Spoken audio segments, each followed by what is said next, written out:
Welcome to On This Day in Tudor History with me, Claire Ridgway, author of On This Day in Tudor History. Now I'm taking you back to the reign of Queen Elizabeth I today, and quite late on in her reign. For on this day in Tudor history, the 12th of February 1590, Blanche Parry died at the age of 82.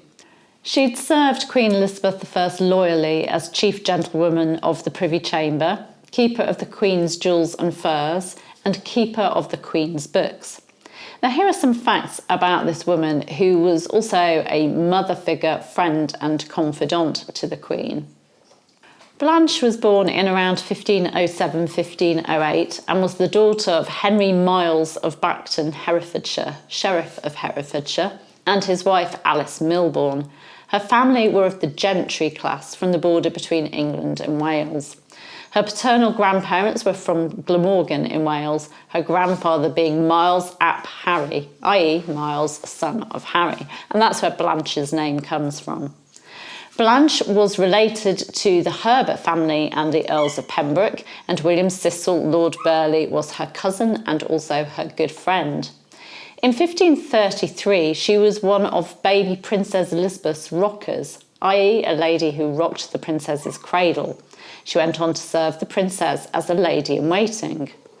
Her appointment to the princess's household is thought to have been due to the influence of her maternal aunt, Blanche Herbert, Lady Troy, who was the lady mistress in charge of Elizabeth's household.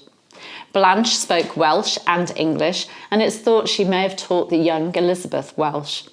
Blanche Parry was appointed a gentlewoman of the Privy Chamber when Elizabeth became Queen in 1558.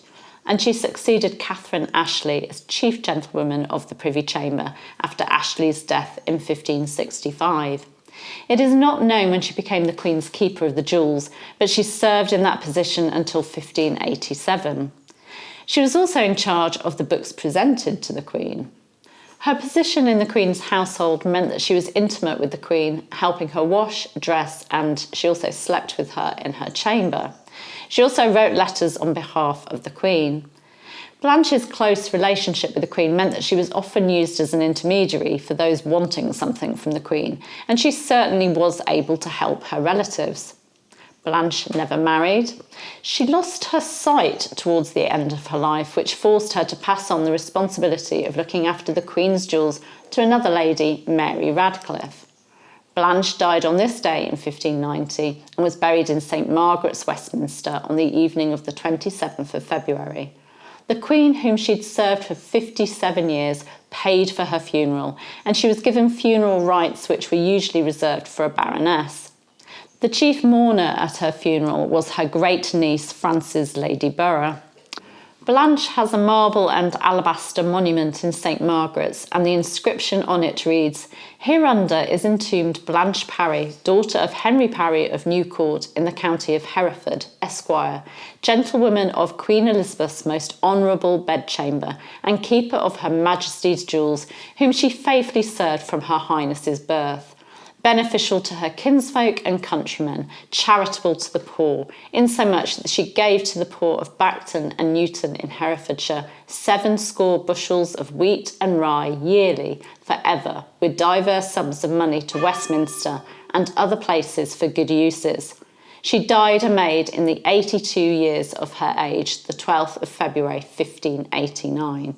Of course, it says 1589 rather than 1590 because the new calendar year hadn't started yet. That started on Lady Day, March the 25th. Blanche also has a stone and alabaster monument in Bacton Church, her home village in Herefordshire, which features the figure of Elizabeth I with Blanche kneeling beside her and holding a book. It bears an inscription of 28 lines of verse, thought to have been written by Blanche herself, recording her long service to her beloved Queen. It includes the line, "With maiden Queen, a maiden did end my life." In her will, which Lord Burleigh helped her write, she left her best diamond to the Queen, along with a pair of sables garnished with 8 chains of gold. Her bequests show that she was a wealthy woman at her death. The Bacton altar cloth, which is on display at Hampton Court Palace until the 23rd of February 2020, is thought to be part of the dress worn by Queen Elizabeth I in the famous rainbow portrait, and is thought to have been sent to Bacton Church by order of the Queen in memory of Blanche. I'll give you links to some videos about the Bacton altar cloth so you can find out more about it. If you want to know more about Blanche herself, I'd recommend Mistress Blanche, Queen Elizabeth I's Confidante by Ruth E. Richardson, and also Anna Whitelock's book, Elizabeth's Bedfellows, An Intimate History of the Queen's Court, which is very good on the ladies who served the Queen.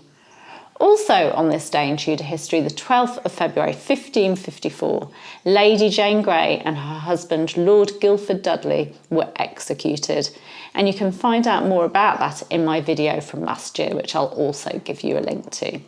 Thank you for joining me and bearing with me. I've got a rather sore throat at the moment. So yes, this has been a little bit difficult, but it's good to be with you.